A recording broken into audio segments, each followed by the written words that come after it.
مینوالو تاسې په خدمت کې زه خپل کلام وړاندې کوم.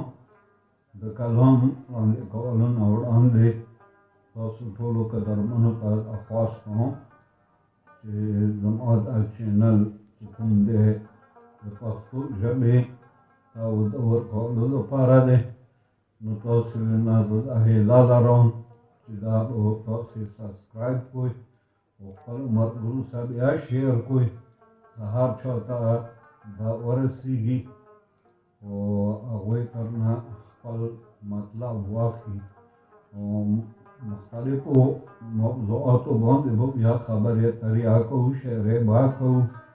انشاءالله تاسو به ډېر خوښه شي. دا اوس ابتدا دی، ابتدایي هغه دی.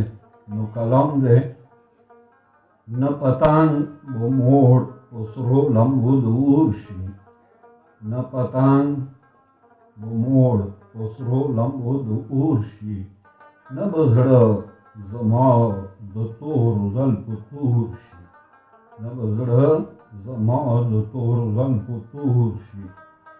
ما له پاکې مینې مه ژغوره ناصحه، ما له پاکې مینې مه ژغوره ناصحه، خو په کلو اور مړ کېږي نه زیات نور شي. ما له پاکې مینې مه ژغوره ناصحه، خو په کلو اور مړ کېږي نه زیات نور شي. عمرو سترګو نشه وه خبر نه وم، عمرو سترګو نشه وه خبر نه وم، چې ربایم زړه د ستا په وروځو لور شي. د هر څه به تو بسیار رڼاوي زیاته، د هر څه د تو بسیار رڼاوي زیاته، وچ خوراک د خوراکه لکه تنور شي، وچ خوراک له خوراکه لکه تنور شي.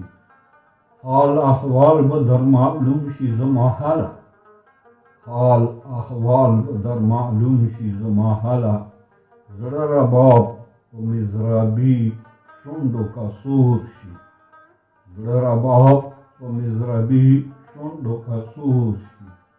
د ملا کفر فتوا ته غوږ مه نیسه، د ملا کفر فتوا ته غوږ مه نیسه، هر عاشق ته قبله د معشوق کور شي، هر عاشق ته قبله د معشوق کور شي. د بڼو په سیخو وټومبه دا زړه مې، د بڼو په سیخو وټومبه دا زړه مې، چې کباب په شانې وریت ستا مخ په اور شي، چې کباب په شانې وریت ستا مخ په اور شي. یار په مینې کې وردانګم بې خطره، یار په مینې کې وردانګم بې خطره، راته بال هر څوک که غرې غرې اور شي، راته بال هر څوک که غرې غرې اور شي. سوځېدو او بچ کېدو فکر مه نه وي، سوځېدو او بچ کېدو فکر مه نه وي، غنیمت دی چې عطا د ستا له لور شي. اندرون کې یې سپرلی وي د ښایستونو، تور چې رنګ چایار په مینې لکه سپور شي.